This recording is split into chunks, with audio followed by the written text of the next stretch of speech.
gbogbo àwọn àfáà rẹ ti bú tán ẹ wá lọ yan dìgbòlú kíkan kó o mọ gbọ́ àwọn àfáà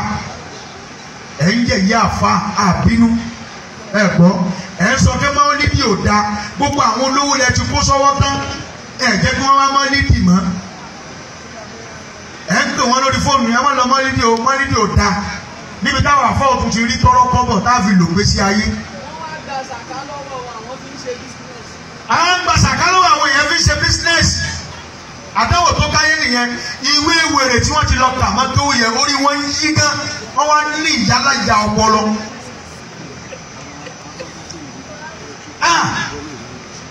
bàbá apàdé àwọn kan lóde òkú agbowó àdúrà bẹ̀rẹ̀ wọ́n ní ká mọ́ gbowó àṣàdúrà bẹ̀rẹ̀ wọ́n já gbowó akékùránì wọ́n já gbowó àwọn àtẹ̀tí wojú ara wa pé ṣé àṣì òde lọ báyìí.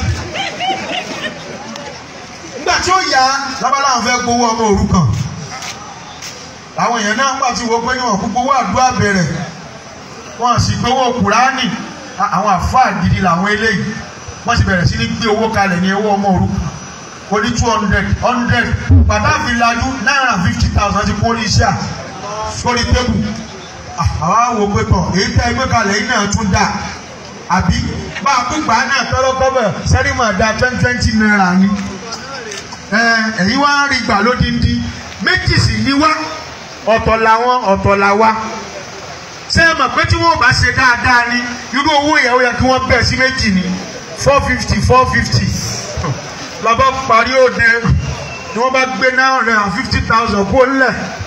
wọ́n bá ń sálámà sí wa pé àfà máa sàlámù ibi tí ẹ̀ tí kọ́kọ́ dákẹ́ pé tọ̀ bí sàlámù kọ́nà àwọn àfà àtàwọn ìdókòó ló ní iṣẹ́ ìṣe èrè